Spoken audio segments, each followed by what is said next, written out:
Hello, hello, hello. Gerald Claudio here. Sa video na to, ang pag-uusapan natin is 5 dahilan, 5 reasons. This is not a comprehensive list, pero most probably these are 5 reasons kung bakit disappointed ka or frustrated ka sa network marketing business mo. So if you find value into this, click mo ang share, drop mo dyan yung name and location mo para ma-shoutout kita, and tag mo yung mga ka-associate mo or makakilala mong mga crossline or downlines mo that you think they might need to hear this one. Okay? So, medyo a little bit lang to guys ha. Medyo may mga itatopic lang ako dito na possible na pinapractice ninyo or baka natuturo ng upline mo sa'yo. Diba? So, I don't mean to offend anyone, but I think personally sa akin, it's really important to discuss this kasi this will encourage you na at some point, lalo na minsan na hindi mo masabi yung kailangan mo sabihin sa upline mo, or hindi ka maka-voice out, or hindi ka what do you call this? Yun naman yun, 'di ba? So, you don't have the safe space to say what you wanted to say, na minsan yung feeling mo parang nag-iisa ka. 'Di ba? So, I want you to encourage into that, no? So, yun ang purpose tsaka goal natin dito sa video na 'to, no? So, let's dive in. Meron akong 5 diyan. Actually, inano ko 'to, eh, tawag dito, inano ko siya, I made a post kanina. And gagawan ko siya right now ng video para at least mas maintindihan niyo yung point ko dito sa pinost ko kanina. Okay? So ayan, sige. So bakit frustrated ka? Unang-una, bakit nafu-frustrate yung mga pumapasok sa network marketing? Dahil sa simula pa lang, nung pinresent ang opportunity sa kanila, pinakita na madali lang siya. Naku, like, it's easy, susundin mo lang kami. Alam mo yun, like, it's easy. And everyone has a different perspective about the word easy, eh. Parang people thought na 'pag sinabi kasing madali, madali. Like, hindi ka alam mo yung walang emotional attachment. Ang challenge kasi lalo na kung nagsisimula ka sa network marketing, your challenge would be, you will be emotionally attached doon sa outcome mo. Ano do you mean by that? You're emotionally attached sa outcome kasi, of course, you're reaching people out. You reach out to people. You talk to them. You discuss the opportunity to them or sinishare mo yung product sa kanila. And most of the time, alam mo yung emotional attachment mo dun sa tag dito sa kinakausap mo, nandun, eh, di ba? And then nare-reject ka. Eh, buti na lang sana kung isa, dalawa, tatlong, apat, 5 beses ka na mare-reject. Eh, what if kung consistent tsaka persistent? Yun yung yun yung most of the time dito nabuburoy yung mga tao, no? And madalas kasi hindi nape-prepare ang mga bagong sign up na to face this kind of experiences. And nagsimula kasi talaga yan the way mo pinresent sa kanila, eh. Tama? Or the way na pinresent sa'yo in the other aspect na din. Either na the way mo pinresent sa kanila or the way nila napakinggan. So kaya mahalaga na 'wag i-sugarcoat at 'wag na 'wag sasabihin na madali yung magiging process ng negosyo. Hindi dapat, 'no? Even yung implied na part na, kaming ano, like marami kasing mga minsan na alam mo yun, minsan desperate nang gawin yung business. Sinasabi na, "Akong bahala sa'yo, akong bahala sa products mo. Akong bahala sa ano, lalagyan kita." Mga gano'n, 'di ba? Ako, bakit ko sinasabi yun? Hindi dahil sa perfect ako, guys, ha. It's just that ito yung mga bagay na realize ko sa more than 10 years ko sa business na 'to. Sabi ko parang mali yun, eh. Parang kasing desperate ka na, 'di ba? Parang lalo na kung may cut-off, 'di ba may cut-off, 'di ba? Like maybe daily cut-off niyo, weekly cut-off or monthly cut-off kayo. Depende kung ano yung cut-off ninyo sa company ninyo. Siyempre magpu-push ka, 'di ba? And then, "Hindi, ilalaban ko 'to." Gano'n. Ngayon, siyempre 'pag gano'n yung level mo, kung sino yung kakausapin mo medyo taas ang stress level mo do'n kasi ang anxiety level mo, pressure kasi kailangan mag-pay in 'to otherwise wala na akong ibang prospect ngayon, 'di ba? So gano'n. So 'yan yung feels na 'yon na parang, ay, 'pag bago ka, masya-shock ka ngayon, "Ay, ang hirap pala nito."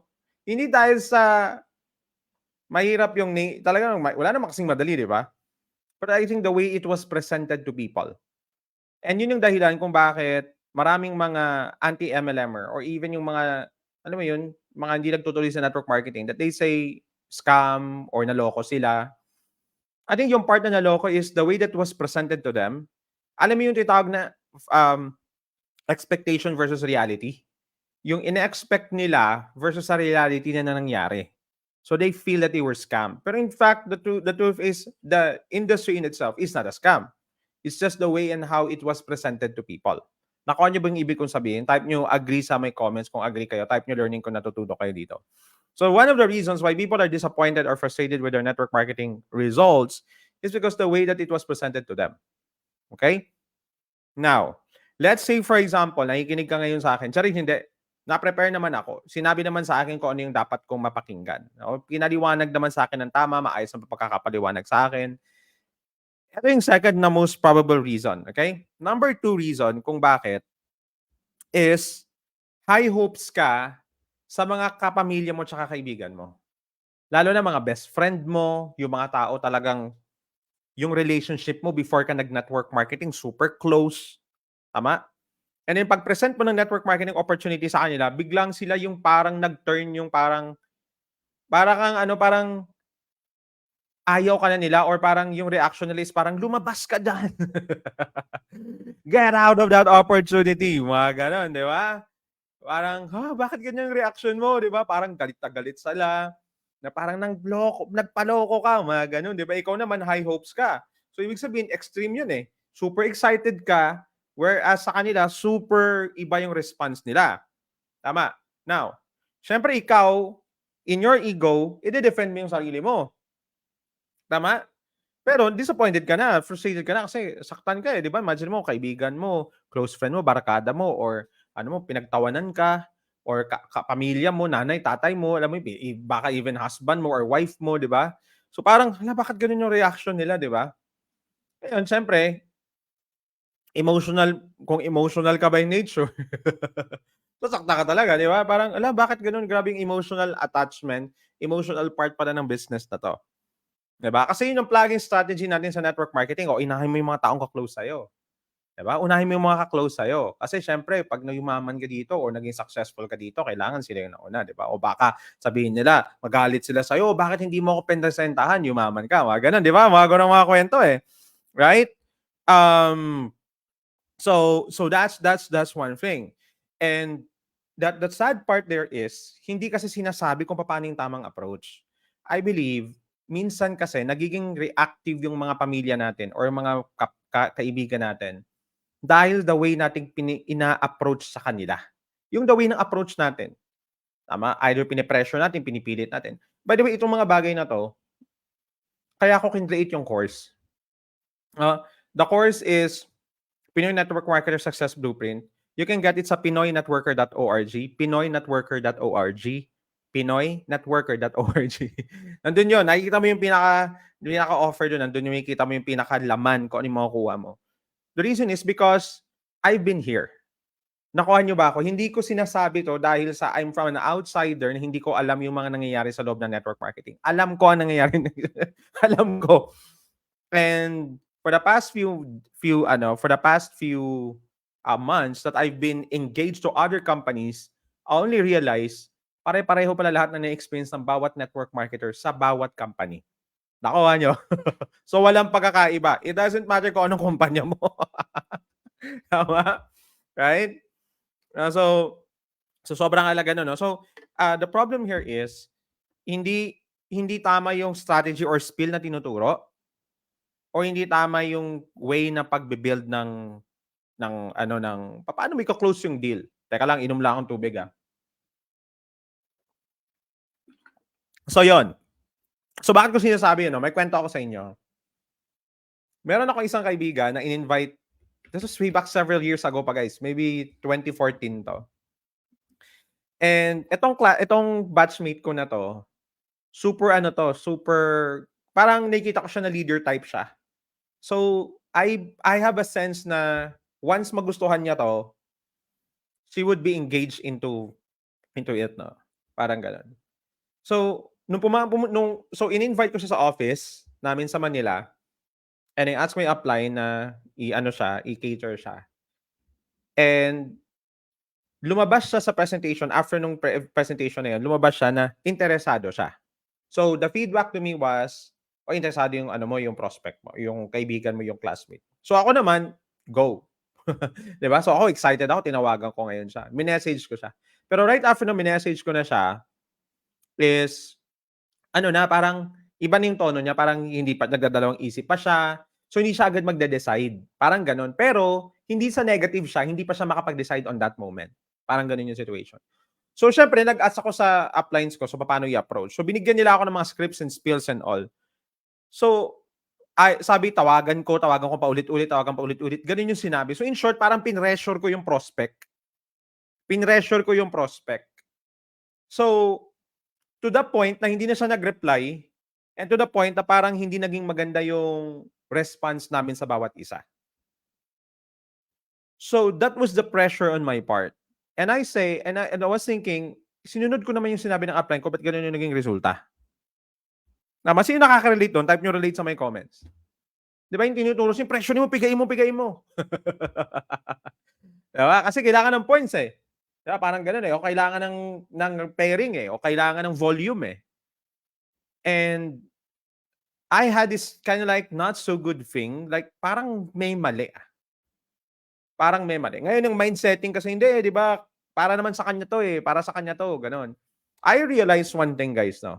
Again, more than a decade in network marketing. You don't offer network marketing opportunity to people that needs it. No, kung may notebook ka diyan, pakisulat 'to. Don't offer network marketing opportunity to people that needs it. Offer it to people who wants it. Magkaiba 'yon. Naku, 'wag mo i-offer dahil kailangan niya. I-offer mo dahil gusto niya. And most of the time, the training in network marketing is, hindi, kailangan niya 'yan. Alam mo ba, makakatulong sa inyo yung product, makakatulong sa kanya yung opportunity, gano'n, 'no. Kailangan nga niya, ayaw niya, eh. Oo, and I feel guilty every time that people say, "Bakit mo hindi pinasentan or shinare yung opportunity sa mga kaibigan mo," whatever, or sa mga kakilala mo. And na-realize ko, sandali lang, parang may mali, 'Di ba, bakit ko pe-pressurein ng tao na ayaw? Tama ba? I want you to look at traditional businesses. Yung Jollibee ba, 'pag pumasok ka sa McDonald's, pinipilit ka nila sa Jollibee, 'di ba wala? Bakit? Kasi yung Jollibee, naintindihan nila that they have their own crowd of people, as well as McDonald's, which means, ang ibig kong sabihin is, you're not there to force people to buy you. You make it more appealing to people. Naku, So that's a little bit of a concern. Yun ang problema, no? Lalong-lalo na kaibigan mo or kapamilya mo. If you're gonna ask me right now, kung hindi ka komportableng i-reach out yung kaibigan o kapamilya mo, 'wag mong i-reach out. I-reach out mo yung mga tao na komportable kang i-reach out. Naku, you don't have to force. There's no you're not obliged to do it. Maniwala ka sa akin. Now, this is again counter parang opposite to sa tinuturo, eh. Pero yun ang na-realize ko, eh. Because one way or another, you have to understand na you don't offer it because kailangan nila, tama? And but there is a right way to do it. Nakuha niyo? Kung if you wanted to approach your warm market or hot market, may tamang approach dun. May tamang perspective about it. Yun yung tinuro ko sa course actually, 'no? So, that's one thing na gusto kong i-emphasize dito, no? By the way, mag-shoutout muna ako dito, Lan Taiko Mirambel, hello, hello. Ma'am, kamusta? Libner Katapang, hello. Henry Quiazon. Antonio Lima, hi coach, watching from Dueñas, Iloilo. Oh, Antonio, wow, taga Iloilo rin ako. Yan. Sir, I think isa sa mga pressure is the multiple account, kaya gusto ko pa malaman what is the best time to add account. Okay, sige. Pag-usapan natin mamaya, Libner, no? Pero tapusin ko lang 'tong topic ko. Yan, good evening, Henry. Yan, relate, no? Yan. So, kung first time nakikinig sa akin, type mo dyan first time, para makita kita. Mamaya, kung papanoorin mo 'to ng replay, type mo replay para maka-reply ako sa'yo. So, yun ang ikalawa. The extreme excitement and then super negative ng mga close friend mo and family mo. 'Di ba? So, clash yun. Tama. Okay, number 3. Number 3 reason kung bakit nadi-disappoint ka sa network marketing business mo. Nagse-set ka ng goal weekly o daily pero hindi mo naman sinusunod. Sino sa inyo dito nagse-set ka ng target? May nag-goal setting sa inyo, 'di ba? Mga uplines niyo, nag-goal set kayo, which is really amazing. Or nagse-set ka ng target, okay, this week ito yung income na gusto ko. Next week ito yung income na gusto ko. Next week ito yung income na gusto ko. 'Di ba? May gano'n. So ngayon, by the way, when you see goal setting, tinuro ko rin dito sa course, no?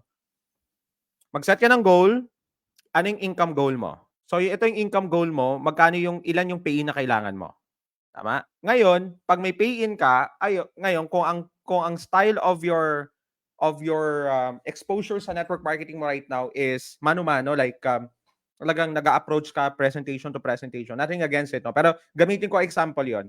So, ibig sabihin nagfa-face-to-face presentation ka, mano-mano mo ngayon 'to, tapos, sabihin mong ang average mo is para may isa kang pay-in, kailangan mo ng 10 presentation. Eh, para kumita ka ng X amount of income, kailangan mo ng 2 pay-in. Example lang 'to, So, ibig sabihin kailangan mo sa isang linggo 20 personal presentation. So, kung 20 ang kailangan mo na personal presentation, ilan ang kailangan mong i-approach para maka-20 ka na personal presentation? Nasa 30. Kasi hindi naman lahat nag-ye-yes sa invite, eh, tama? Kung sabihin mong, 2/3 yung mag-respond. So, 20. O sabihin mo ng 30 approaches. So, ibig sabihin kung i-di-divide mo yan sa 6 days, sabihin natin magpahinga ka ng isang araw, ilan ang kailangan mong ini-invite sa isang araw? So, ibig sabihin kung 30 divided by 6, 5. So, ibig sabihin every single day kailangan may 5 ka na pinepresentahan, kung mano-mano yon. Okay? Iba yun kung may na-setup ka ng funnel, kung naka-automated ka, iba yon, iba rin yun. Pero kung mano-mano, yun yun.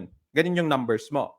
Right? So, I believe that it's hindi mahirap mag-set ng goal, maniwala ka. Mag-goal setting hindi mahirap. Ang problem ko lang kasi karamihan, super overemphasis yung goal setting. Ano ibig sabihin super emphasis yung goal setting? Parang pag hindi ka na goal setting, hindi ka yaman. Totoo yun. Pero kasi hindi lang goal setting isang aspect nun eh. Your goal setting will mean nothing if you don't execute or act upon it. So, ibig sabihin, it's not that you don't know what to do. It's the problem is you don't do what you need to do. Nakuha? So, ibig sabihin, if you need 5 invites, na mag-drop ka ng 5 invites, ano yung activity in a day na kailangan mong gawin para may 5 kang invite? O sa 5, may 3 kang mag-yes na mabook mo ng presentation. Nakuha? So, ito kasi ang problem dito, guys eh. Okay? The problem to this is, ang problema kasi dito is ganito. Kapag nagiging routine mo na nagse-set ka ng goal every week or nagse-set ka ng target every single week, tapos hindi mo siya nakukuha or wala ka man lang ginawa para makuha siya, bumababa ang kumpiyansa mo sa sarili mo. Lalo na, no, if you have a very good support system with your organization, yung upline mo tinitake care ka talaga, pero hindi mo ginagawa yung dapat mong gawin, maniwala ka sa akin, hindi yung problema ng upline mo. Magiging problema mo yon. So, kaya madalas sa atin, pagka next week na naman, wala ka ng kumpiyansa. Bakit nawala yung kumpiyansa mo? Kasi, hindi ko nga nagawa last week eh. Diba? So, tumataas yung doubt mo. Kaya pag nag-set ka ng goal at nag-set ka ng activity, gawin mo siya talaga everyday. Pero ang key dito is, lalo na kung nagsisimula ka everyday, para hindi ka matambakan ng trabaho. Lalo na kung, example kung weekly yung cut-off ninyo sa company ninyo, bakit ka kailangan maghabol ng Friday kung pwede mong simulan yung hataw mo ng Sunday pa lang or Monday? Nakuha? No? So, hindi nagwo-work ang manyana habit sa negosyo. Kailangan daily execution ka, lalo na kung nagsisimula ka. Nakuha? So, hindi ko sinabi na mag-8 oras o 10 oras ka mag-network marketing. Ang sinasabi ko is, gawin mo siya ng every single day. Whatever you can do for that day. Kasi lalo na madalas sa inyo part-time na ginagawa ang network marketing, tama? So, the key here is kailangan may daily activity ka. Okay?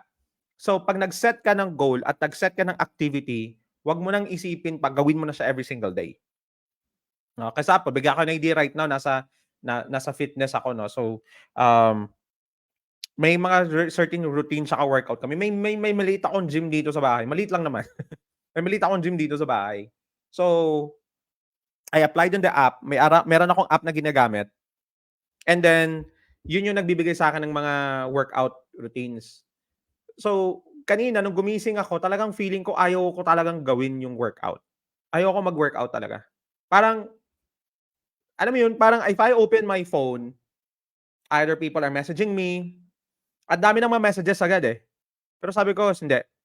Alam mo yun, parang hindi ko na siya inisip, sige, gawin ko na kaagad to. I went out, ay pumunta ako sa maliit ko na gym doon. Nag-workout ako. Mga 30 minutes lang naman yung workout ko in a day. Hindi naman yung super extreme na mga 1 to 2 to 3 hours. Hindi naman. Tamang 30 minutes lang ba? No, kasi gusto ko lang talaga maging fit. So, wala naman akong plano talaga magpa-bulk. Fit lang talaga. And this is where I realized, sabi ko, it makes sense. Kasi bakit? Kahapon, na-miss out ko. Super busy ako kahapon. As in, because I was creating my system for my team. I'm creating a program, yung auto-recruiting program. Tapos yung mga auto-onboarding system namin sa team. Ginagawa ko siya. Super busy ako. Talaga nakaupo lang ako. Ganun ako, email systems, mga funnels, mga ganito. Tapos ina-arrange ko paano gagawin, ganito. Sabi ko, hindi ako naka-workout kahapon. So if I miss out it today, imagine mo 2 araw na yon. Some of you might be thinking, hindi okay na yung 2 araw. Hindi okay yung 2 araw. Di ba? If I miss it out today, most probably, I will miss it out tomorrow. So I have to do it today. You get what I mean? So there's the sense that I have to do it daily. Di ba? Lalo na kung nagsisimula ka sa business mo. Alright? Tama ba? Agree ba kayo? Type nyo agree sa my comment kung agree kayo. Type nyo learning. Click nyo heart dyan kung may natututo kayo. Tama? So that's third one. Nagsiset ka ng goal, kaya ka frustrated kasi hindi mo na-follow through yung sinabi mo. Stay true to what you have planned. Maniwala ka sa akin, mas matataas ang kumpiyansa mo pag ginawa mo 'yon.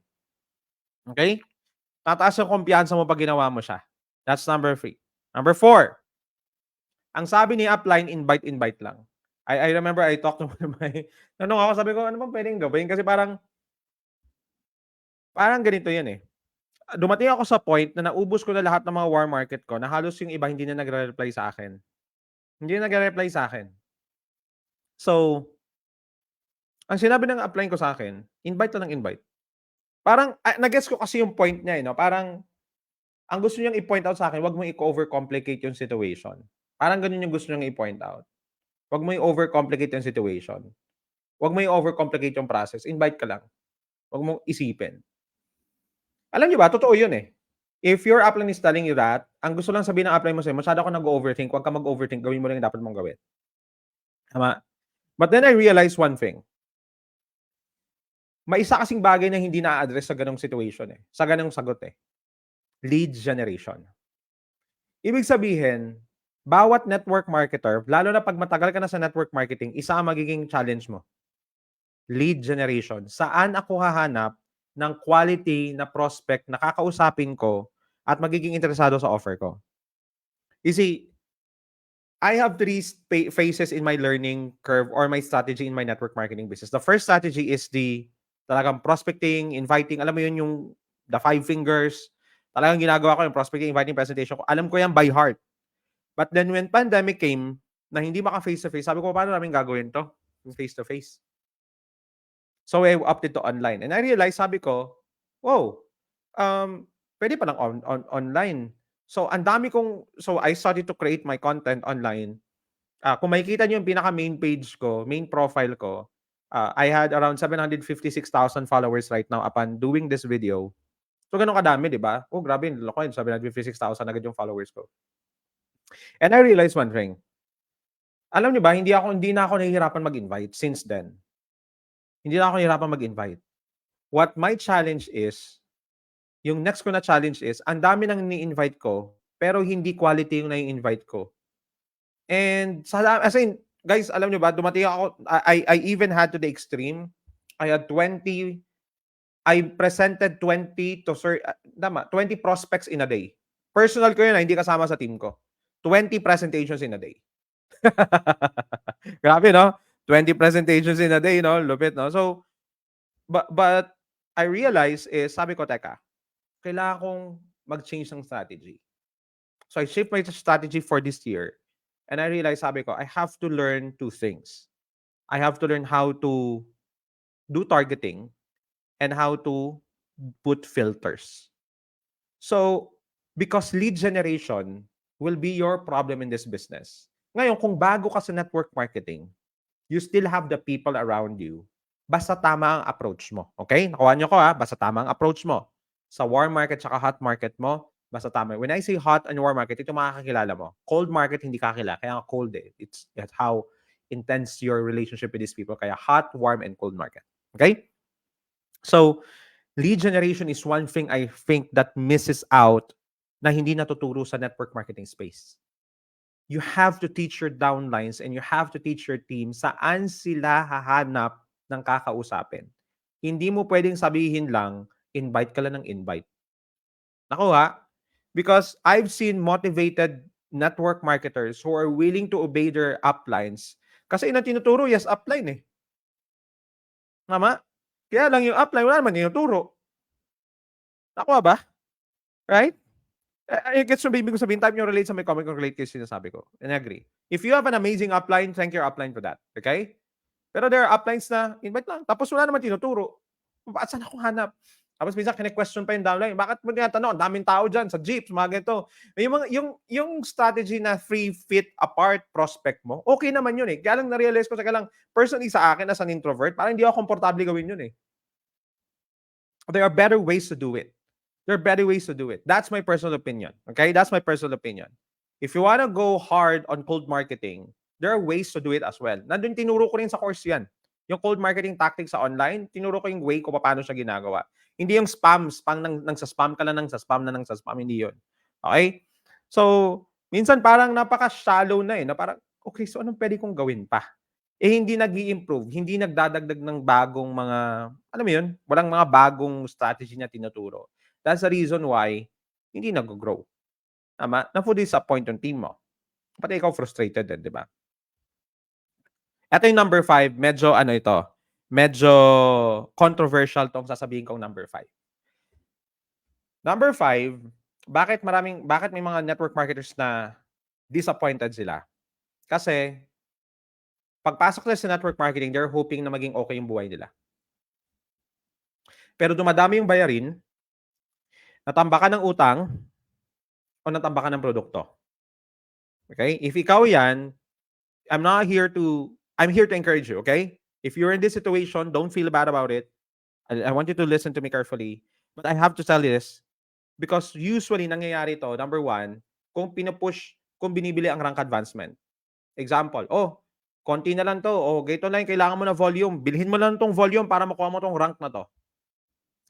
Mga ganong style.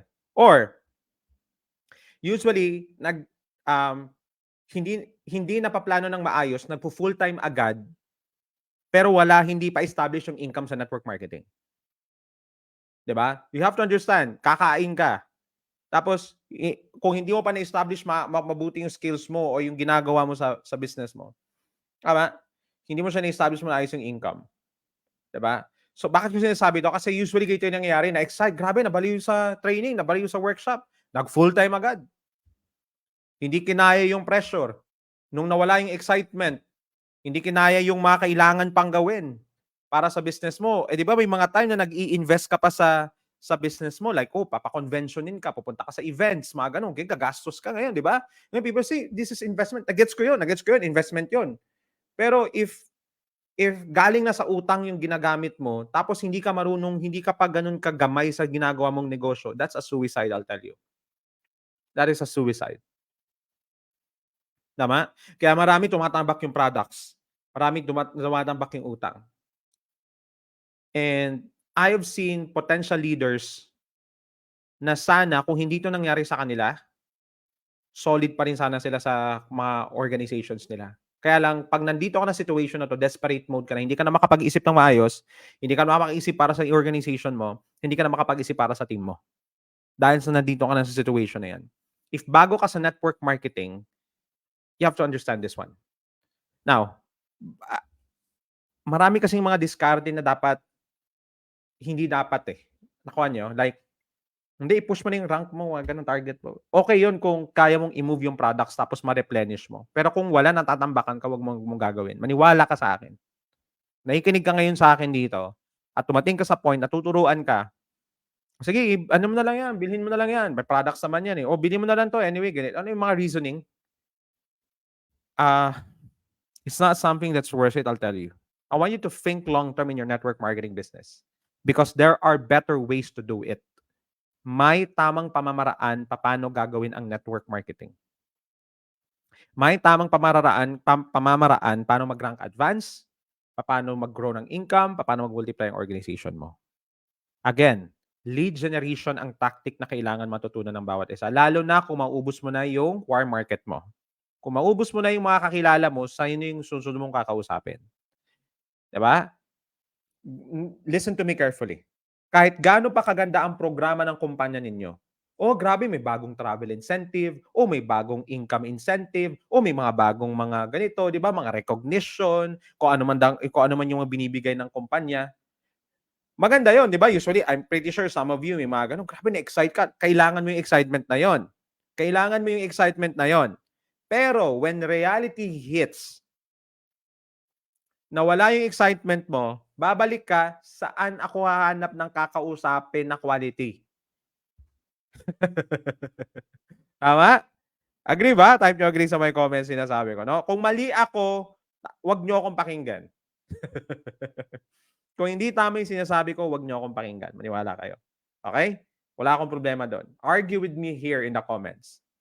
Pero kung tama ako, gamitin natin 'to. Of all these things na sinasabi ko, pipiliin ko pa rin ang network marketing as a business. Alam mo kung bakit? Kasi maraming kailangang baguhin na sistema sa industry. Pero ang industry in itself, walang problema eh. Bakit?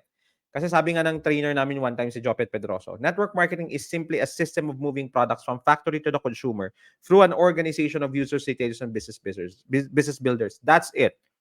That's what network marketing is. Ganun lang siya. Nakuha? It's a system of moving products from factory to consumer. That's it. Right? Walang hocus-focus doon.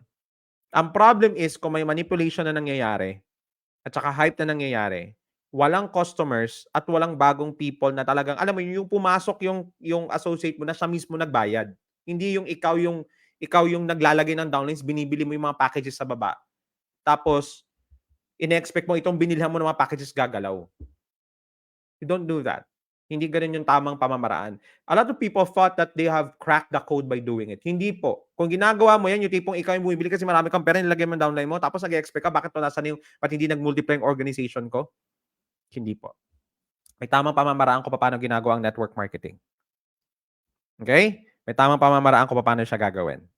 Right? And that's the reason kung bakit ginawa ko yung course, yung Pinoy Network Marketer Success Blueprint. Right now, it's 90%. Discount is 899 lang siya. Okay? It's something that I mean, for sure kung matagal ka na sa network marketing, marami kang na-avail na for sure um, na mga na tawag dito, na mga courses or mga investments mo. 899, it means nothing to you. 'Di ba? Lalo kung matagal ka na, right? Ang daming mga positive na mga comments dito ng mga kumuha ng course. Even ako na-surprise din, guys. Na-surprise din ako. Sabi ko, wow, such a, I just appreciate how people are creating results through this. Yun yung priceless na bagay na nakuha ko through it by launching it. It's such amazing. I'm just blessed to experience it, no? So, yun. Anyway, pag-usapan natin 'to, may mga questions tayo dito, okay lang ba? May unang tanong dito, si Libner, sabi niya, kailan daw yung best time na mag-add ng account? Okay. Depende kasi ito sa network marketing na kumpanya. Meron kasi yung mga ibang network marketing na you can just pwede kang pwede kang magdagdag ng kahit ilan. Pero lagi natin tatandaan, ganito lang yung concept niyan eh. Paano mo mabi-build ang 7 heads kung yung isang head hindi mo solid? Nakuha ba? Kung hindi kasi ako maka-drawing dito sa maka-drawing ba ako dito? Hindi ako maka-drawing kasi dito eh. Pero kung maka-drawing ako, imagine mo ilang leg 'yun, no? Depende kasi sa compensation plan mo eh. Ilang leg 'yun kung nakapito ka na heads or maybe 15 heads or 21 heads. I don't know kung ilan yung perfect 31 heads, no? Ilang leg 'yun, 'di ba? Ilang line 'yun na kailangan mo i-build. Dami nun. Tama? So, it depends on the compensation plan. Pero on our case, sa company kasi namin, no? Lahat SOP 'yun ang pinaka-maximum na makukuha mo is 3 heads. So, Yun, tatlong gano'n, 'no. Tapos, ang strategy is pag-aralan mo papaano mapa-solid yung isa. Kasi 'pag nalaman mo papaano i-solid yung isa, alam mo papaano i-solid yung iba. Ang challenge kasi minsan pagpapabili ka ng maraming, mga accounts, wala namang problema yun, 'no. Pero kasi kung hindi mo kaya yung isa, what makes you think kaya mo yung 15? Nakuha? Kaya lang kasi ang sinasabi kasi meron kasing ibang mga style ng mga network marketing na, "Hindi, kunin mo 'to kasi yung next mo na leg nasa baba na siya, sayang naman." Gano'n palagi. Pero come to think of it, wala akong problema do'n. Kung nakatambay na siya, okey patambayin mo yung business centers o yung heads mo, whatever kung anong tawag ninyo, account ninyo, gano'n. Pero you still need to focus on either one leg or ilang leg lang kasi yun lang kakayanin mo for now, eh, lalo na kung nagsisimula ka.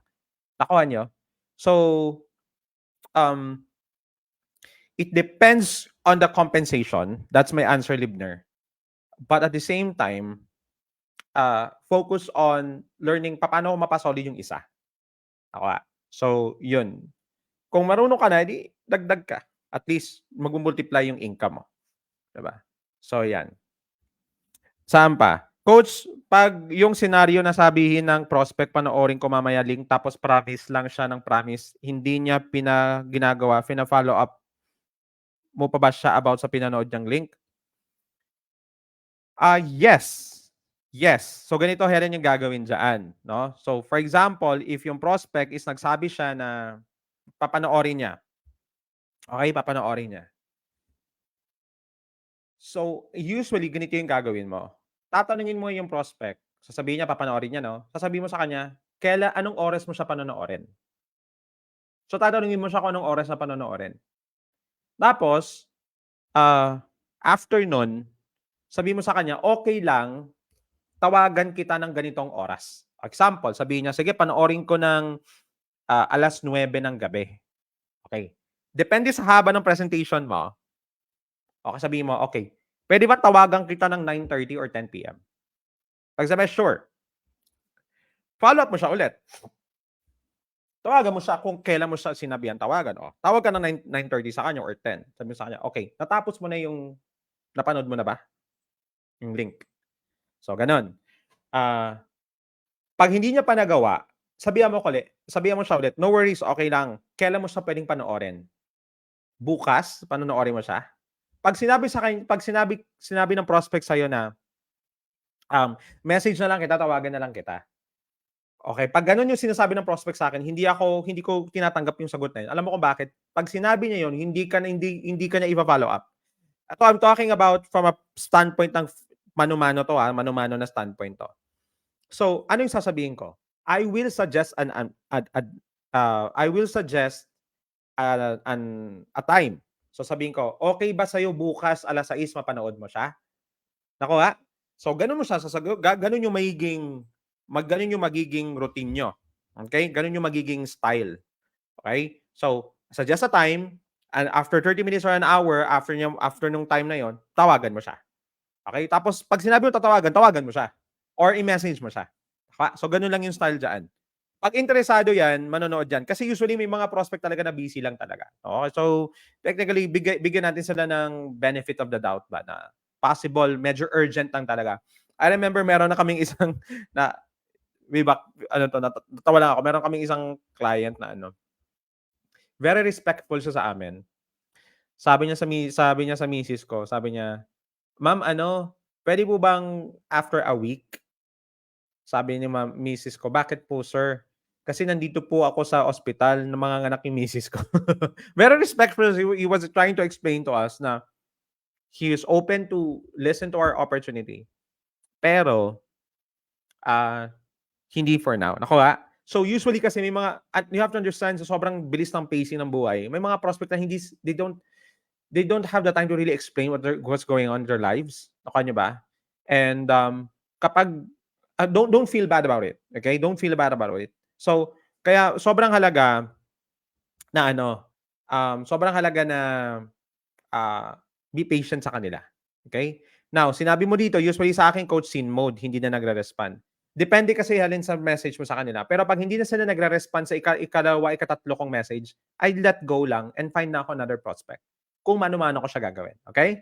Kung yang style ba na nagme-message ako personally, nakuha ba? So 'pag gano'n, 'pag nag-scene zone na, tapos dalawa, tatlong beses ka na nag-message, "Hi, kamusta? Napanood mo na?" Tapos sineen zone ka.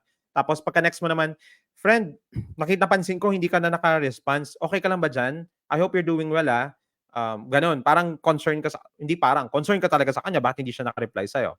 'Pag hindi pa rin respond, let go mo na muna, 'wag mo nang pansinin muna. Hanap ka muna ng ibang prospect, okey? I hope you're learning. Natututo ba kayo? Type niyo learning sa my comments kung natututo kayo. Okey? 'Yan. Coach, advisable ba na i-member mo yung family sa networking? Okay, that's a good question. Ngayon, ang tanong ko, ano yung purpose mo? Bakit mo sila i-member? If you're expecting your family member, if you're expecting so much from your family member, na i-member mo sila, yun ang mali. Bakit? Kasi you have to understand, anyone na magjo-join sa team mo na hindi naglabas ng capital yan, least ang chances na gagalaw yan. Ulitin ko ulit, anyone na pinasok mo lang sila sa networking business mo. Pinasok mo sila as your teammate. Tapos hindi sila naglabas ng pera. Maniwala ka sa'kin hindi nila iva-value 'yan. Nakuha niyo? So, um,